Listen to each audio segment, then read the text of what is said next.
a gente faz outra pergunta. Quem deve evangelizar? Quem é o evangelista, então? Só pastor, só missionário, só o Silas, que é evangelista Silas. Todos nós, tá? Todos nós, todos os discípulos de Cristo. A resposta mais técnica, que Cristo falou, ide, fazei discípulos. Então, discípulos, todos os discípulos são discipuladores. Tá? Então, é um papel de todos. É papel da igreja como organização, como instituição? Sim, também. Também. Então, os órgãos, por exemplo, que a IPB tem, são corretos e a igreja deve gerir, administrar e organizar movimentos e atividades missionárias. A igreja local deve organizar e buscar ter momentos de evangelização formal? Sim, sim. Mas é papel também individual de cada um. Ah, mas como que é esse evangelismo informal? É aquilo que a gente falou, através do convívio, relacionamento, o evangelho é comunicado nas oportunidades que aparecem. Tá? Então existe o evangelismo formal e o evangelismo informal, mas tudo, se é comunicada a verdade do evangelho, é evangelismo. Tá? Veja, tem gente que acha que é só papel da igreja, tá? Não necessariamente. Tem gente que acha que é só papel do crente individual. Também não. Existem diferentes formas de se organizar isso. Eu não vou entrar aqui no mérito da eclesiologia e coisa do tipo. Deixo isso para as outras aulas. Mas é só entender que existem as duas coisas, os dois contextos. Se todo mundo é um evangelista, ou deve ser, significa que todo mundo faz a mesma coisa? Não. De novo, existem dons e chamados diferentes. Então, às vezes, você tem uma facilidade muito grande em se relacionar com as pessoas e criar um vínculo a ponto de convidá-las para vir para a igreja.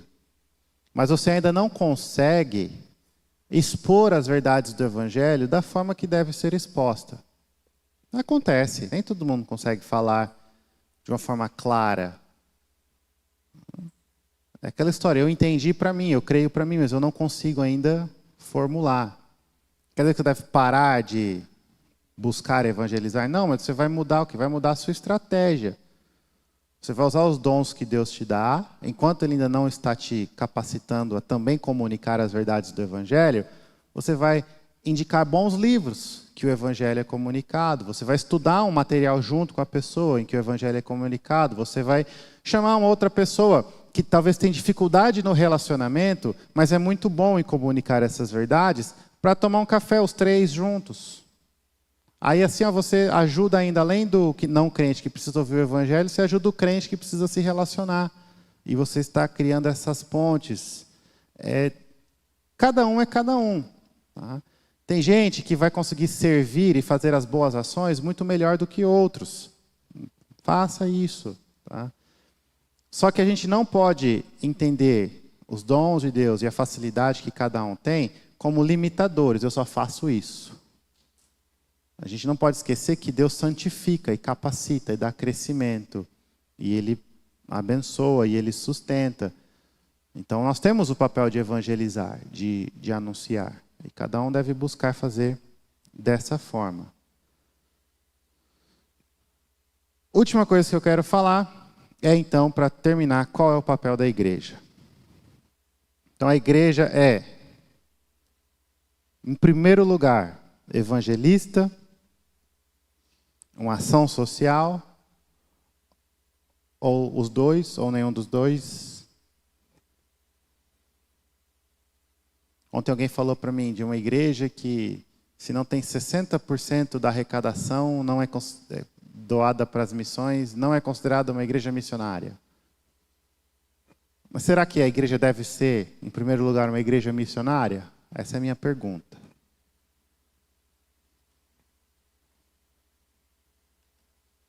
E aí?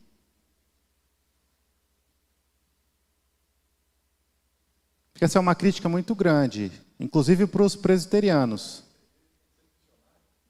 A igreja é, em primeiro lugar, missionária? O papel da igreja, em primeiro lugar, é a missão, o evangelismo? É. Aí eu entendo assim também. Por isso que agora, eu critiquei muito os presbiterianos, agora eu vou defender, tá? Que eu sou presbiteriano também. Mas veja só, essa é uma crítica muito grande. Tem gente que acha, tem que gastar todo o dinheiro nas missões, evangelismo, ação social, essa igreja não ama. Aí essa igreja quer reformar o templo, investir no som, investir no equipamento, não pode. Tem gente com fome e a gente aqui querendo um banco melhor. Esse tipo de argumento é uma dicotomia muito grande e é uma inversão de valores também. A gente tem que entender que antes de sermos evangelistas e missionários, nós somos adoradores. Porque esse é o motivo pelo qual nós fomos criados. E o motivo pelo qual nós fomos salvos. Deus criou o homem para a sua honra e glória. E Deus salvou para que ele fosse glorificado. E eu vou além. É a forma que Deus é mais glorificado é quando ele salva alguém. Então louve a Deus pela sua salvação. Celebre a sua vitória em Cristo. Agradeça, louve. Nós somos adoradores. E a igreja é um corpo adorador, em primeiro lugar. Então, o papel da igreja, em primeiro lugar, é glorificar a Deus. Adorar. O culto, o estabelecimento. Então as igrejas não precisam se envergonhar de querer ter um templo que parece igreja. E investir no culto, investir em bons livros, na pregação, na preparação dos líderes, investir no momento de culto, investir na segurança, no conforto. Não tem nada de errado em querer um lugar mais confortável para cultuar. Sem sacramentalizar as coisas, sem santificar o que não é santo, mas entender que esses são elementos, são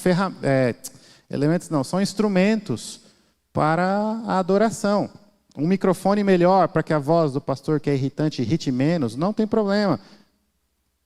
Pode investir, pode gastar o dinheiro que é da igreja no culto, com as coisas, é a prioridade. Só que não é só isso. Aí tem gente que para aí. A igreja também tem uma missão no mundo. Pode não ser a prioridade, mas está lá bem perto, é muito importante. Se não faz, está falhando como igreja. Aí essa missão é o que a gente falou. Servir e evangelizar e servir. Mas uma aula de evangelismo, a tentação é sair daqui achando que só o evangelismo importa. A adoração importa. E aí, entre a adoração e entre o evangelismo, existe uma outra função da igreja, muito importante, que poucos entendem. A edificação dos santos. O evangelismo, a igreja existe também para a sua edificação, para a sua capacitação, para o seu fortalecimento, para o seu sustento espiritual. Então, a igreja é um refúgio. Você vive num mundo que é uma selva contra crente. É bom estar no meio do povo de Deus. Celebrar a Deus junto, ouvir junto. Como Paulo fala, carregar o fardo um dos outros. Lá em Gálatas 6, o peso uns dos outros. Então a igreja tem esse papel triplo, tá? Adorar, a edificação e o sustento mútuo dos cristãos e a missão. Servir, ação social, ajudar e evangelizar. John Piper tem uma frase muito legal. Ele fala que existe missão porque não existe adoração. Pensa a respeito disso. Aonde existe adoração, não precisa ter missão. Tecnicamente, né? Porque ali já tem pessoas que amam a Deus e louvam a Deus. O objetivo da missão já se cumpriu. Missão vai acabar. A missão da igreja tem prazo de validade. A adoração é eterna. A adoração vai durar eternamente. E lá no céu, não vai ter mais missão. Mas vai ter adoração. Então a igreja é, em primeiro lugar, um corpo adorador. Nós precisamos entender isso. E prezar por isso. Tá? Como que essa inversão pode ser prejudicial? Nas críticas. Tem muita gente que critica muito a igreja, como se fosse algo leve a se fazer. Cuidado quando critica a igreja, tá? Qualquer igreja. Deus é um Deus zeloso, que não permite que seu povo seja difamado desse jeito. Muito cuidado. Mas não só nas críticas. Um movimento de que tenta descentralizar a igreja e o templo, né, a sede da igreja. Aí, ao invés de ir no culto à noite, eu vou juntar um grupinho, eu vou lá na feira evangelizar. Será que essa é a melhor atitude? Eu creio que não. Você deve adorar. E existe um momento de adoração solene, pública, importante para você. Vá depois, vá outra hora. Porque isso aí acaba diminuindo o papel da igreja e modificando as prioridades. De novo, é a nossa velha tendência de ser extremistas. O mês que eu estou estudando sobre evangelismo, eu sou um evangelista. Eu não quero nem mais ir no culto, eu quero evangelizar, ir na rua o dia inteiro. Aí no outro mês eu leio outro livro, estudo outra coisa, fala sobre o culto, ali não, eu sou até contra missões. E a gente vai de onda em onda, extremo em extremo, prejudicando muito a nós mesmos e a igreja e as pessoas ao redor. A gente tem que parar com isso e entender que a Bíblia nos ensina os princípios básicos e fundamentais. E edificar significa o aprendizado, o ensino, tá? Tem gente que diminui também essa parte. Aquela igreja só tem estudo bíblico. Estudo bíblico é importante, o aprendizado é importante. A Bíblia fala que a gente cresce na graça e no conhecimento de Cristo. Então, está vinculado. Conhecer mais de Cristo e mais santo está vinculado, as coisas estão amarradas, né? Então, é importante.